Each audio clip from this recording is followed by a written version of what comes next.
اعوذ باللہ من الشیطان الرجیم بسم اللہ الرحمن الرحیم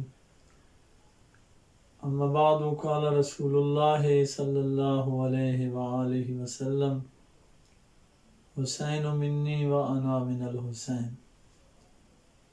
سادات و مومنین، آج آپ کی خدمت میں حاضر ہوں زیارت عاشور کے ساتھ۔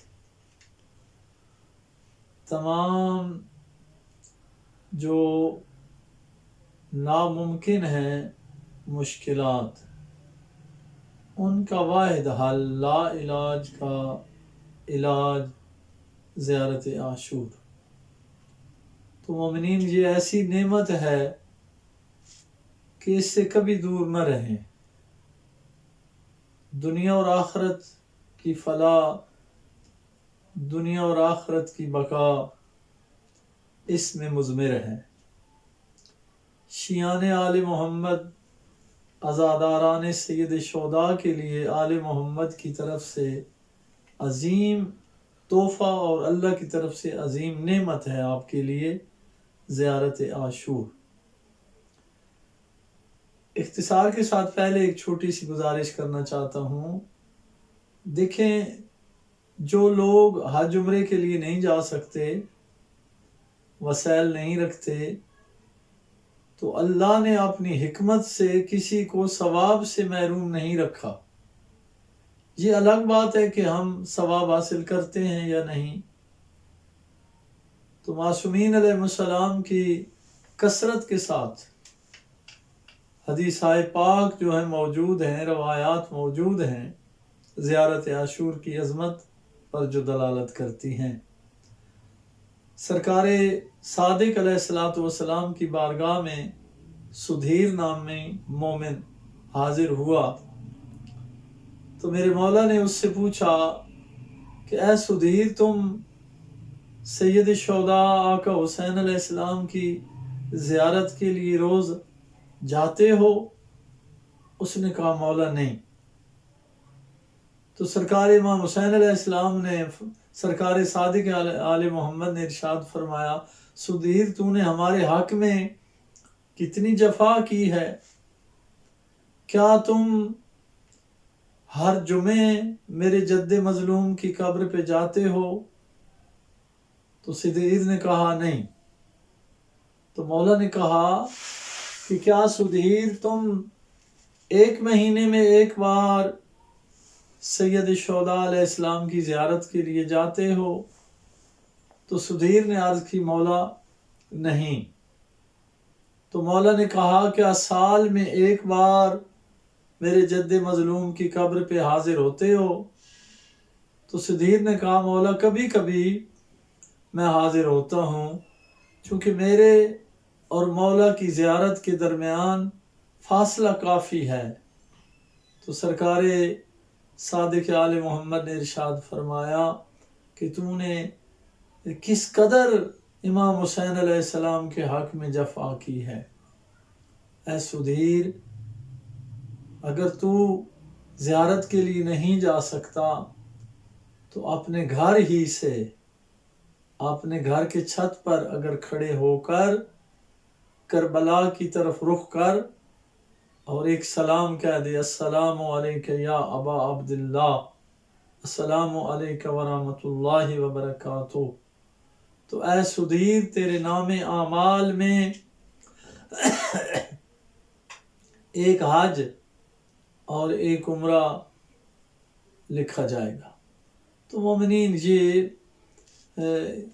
ایک روایت، یعنی کتنا احسان ترین عمل ہے ایک سلام کے عوض، اور کئی لوگ تو اسے برداشت بھی نہیں کر سکتے۔ عمل چھوٹا ہے تو ثواب زیادہ ہے، لیکن عامل کو سمجھنا چاہیے کہ عامل چھوٹا ہے، اس وجہ سے عمل چھوٹا ہے، لیکن جسے سلام ہے وہ حسین بہت بڑا ہے، اور جس اللہ نے اس سلام کے بدلے ثواب عطا کرنا ہے اس کی عطا بڑی ہے، چونکہ عمل عامل کی طرف سے ہے، ثواب اللہ کی طرف سے ہے۔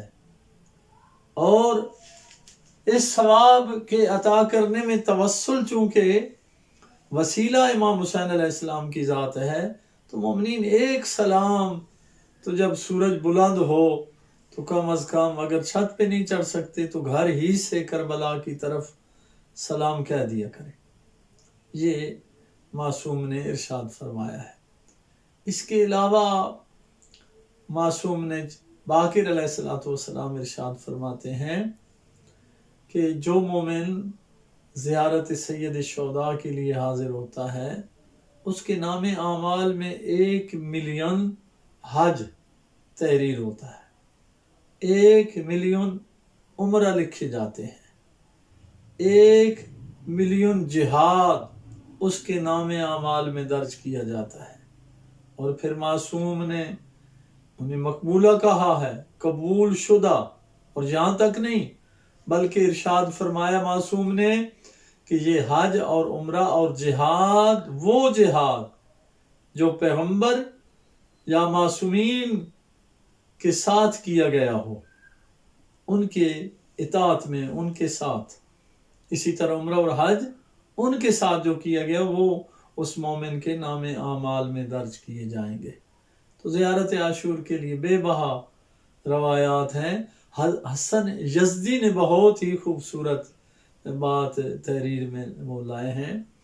وہ فرماتے ہیں کہ ایک انتہائی متقی پرہیزگار محمد علی یزدی سے انہوں نے نقل کیا ہے کہ یزد میں ایک قبرستان میں ایک ان کے محلے کے شخص کو وہاں دفن کیا گیا کہ جس کے حالات اچھے نہیں تھے، یعنی شرعی امور میں غیر محتاط تھا، یعنی اپنے واجبات کو ترک کرنے والا، معصیت میں مبتلا ہونے والا تھا. 1 مہینے بعد آقا محمد علی یزدی نے اسے خواب میں دیکھا، انتہائی خوبرو چہرہ، پر نور چہرہ، پر وقار، عمدہ لباس کے ساتھ خوشحال دیکھا.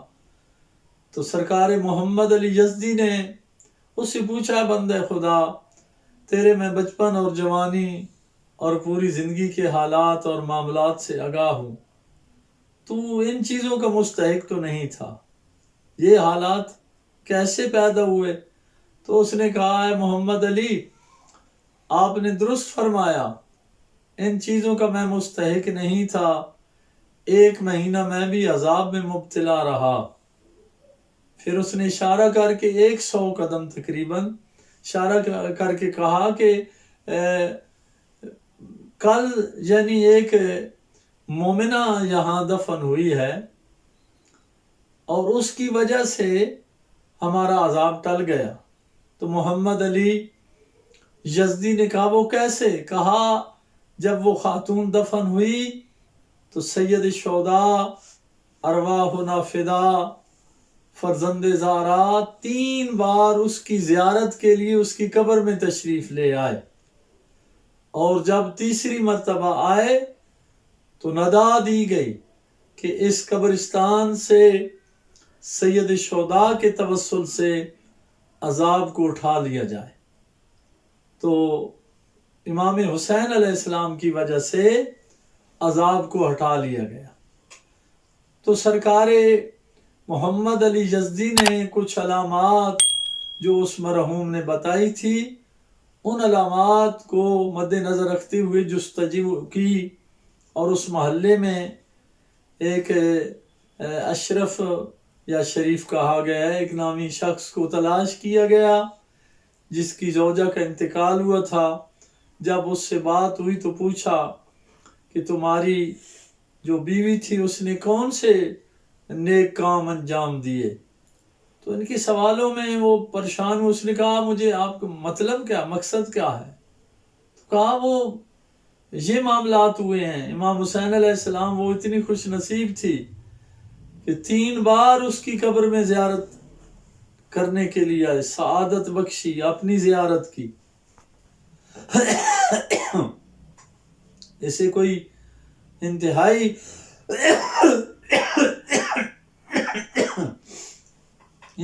خصوصیت حاصل تھی. کون سا عمل تھا؟ تو اس مومن نے کہا کہ میری بیوی انتہائی واجبات کو ادا کرنے والی یقیناً تھی اور عزادار بھی تھی، لیکن جو خصوصی اس کا عمل تھا وہ زیارت عاشور تھی۔ زیارت عاشور وہ مسلسل اپنی زندگی میں پڑھتی رہی، تو یہ زیارت عاشور ہی کی برکت سے اللہ نے اسے یہ بڑا انعام دیا کہ امام حسین علیہ السلام اس کی قبر میں تشریف لائے۔ تو یہ بہت بڑی سعادت ہے۔ اور مزید میں آپ کے لیے عرض کروں گا کہ ہمارے علماء اعلام میں سے ایک عالم دین ہیں، سرکار مشکور جو نجف میں تھے، وہ کہتے ہیں کہ میں نے خواب میں دیکھا کہ اسرائیل علیہ السلام ہے، تو میں نے اسرائیل علیہ السلام سے کہا کہ اے اللہ کا وہ فرشتہ جو لوگوں کی روح قبض کرتا ہے، کیا آپ مجھے بتا سکتے ہیں کہ کہاں سے آ رہے ہیں اور کس کی روح قبض کی ہے؟ تو جناب اسرائیل علیہ السلام نے کہا کہ بندے خدا، اے مجاور امیر المومنین علیہ السلام، میں ابھی شیراز سے آ رہا ہوں، اور آقا ابراہیم محلاتی جو اس زمانے کے فقیہ اور مرجع تھے، کہا میں آقا ابراہیم محلاتی کی روح قبض کر کے آ رہا۔ جب اسرائیل نے کہا تو آگے سے عالم دین کہتے ہیں کہ پھر مجھے یہ بھی آپ بتائیں کہ اللہ نے سرکار ابراہیم محلاتی کے ساتھ کیا سلوک کیا؟ تو اسرائیل کہتے ہیں بہت ہی اچھا سلوک کیا، بہت ہی عمدہ رتبہ اور مقام منزلت عطا فرمائی۔ تو سرکار اس عالم دین نے کہا کہ اے اسرائیل یہ بتائیں کہ درس و تدریس کی جو خدمات تھی اس کا عوض تھا، اس کا اجر تھا؟ کہا نہیں۔ کہا بحیثیت مرجیت ان کی جو خدمات تھی اس کے حوالے سے؟ کہا نہیں۔ کہا ان کی جو عبادات تھی، کثرت سے رکوع و سجود، سیام، اس کا بدلہ تھا؟ کہا نہیں۔ تو کہا اسرائیل آپ یہ فرمائیں یہ اجر کس بات کا تھا؟ تو جناب اسرائیل نے کہا کہ آقا ابراہیم محلاتی نے زندگی کے آخری 30 سال میں کبھی زیارت عاشور ترک نہیں کی، اور وہ کبھی بیمار اگر ہو جاتے تو کسی کو اپنا نائب مقرر کرتے جو ان کی نیابت میں زیارت عاشور کی تلاوت کرتا۔ تو یہ زیارت عاشور کا شرف ہے کہ جو خدمات شریعہ بحیثیت مرجیت، اس سے بھی بڑھ کر دینی طلاب کو درس و تدریس کی خدمات سے بھی بڑھ کر، رکوع و سجود سے بھی بڑھ کر جو ثواب عطا ہوا وہ زیارت عاشور۔ تو میں آخر میں یہ گزارش کروں گا، زیارت عاشور تمام جو ناممکن ہے اس کو ممکن بنانے کے لیے انتہائی مؤثر ہے۔ جو بے اولاد ہے وہ 40 دن کی نیت سے شروع کرے، انشاءاللہ مولا کرم فرمائے گا۔ اور جن کے بچوں کے رشتے نہیں ہو سکتے وہ پڑھیں، انشاءاللہ کامیابی ہوگی۔ جنہیں رزق کی کوئی تنگی ہے، تنگ دستی کو دور کرنے کے لیے پڑھیں، انشاءاللہ تنگ دستی دور ہوگی۔ تو خلاصہ یہ ہے کہ جتنی بیماریاں ہیں، میں نے خود اس عظیم عمل سے فیض حاصل کیا، کئی مومنین کو مشورہ دیا، حتیٰ کہ کینسر کے جو مریض تھے ان کو بھی اللہ نے بے حق الحسین علیہ السلام شفا عطا فرمائی۔ تو میری مومنین سے گزارش ہے کہ زیارت عاشور کو اپنے گھروں میں رکھیں، اپنی اولاد کو تعلیم دیں، اور اس کی جو معنوی حیثیت ہے اس سے انہیں آگاہ کریں، ان کی تفسیر بیان کریں، ان کے معنی بیان کریں۔ انشاءاللہ اللہ تعالی امام حسین علیہ السلام کے صدقے میں ہم سب کی جتنی بیماریاں وہ دور فرمائے گا۔ اللہ ہم سب کو زیارت امام حسین علیہ السلام کی سعادت نصیب فرمائے۔ والسلام یا علی علیہ السلام مدد۔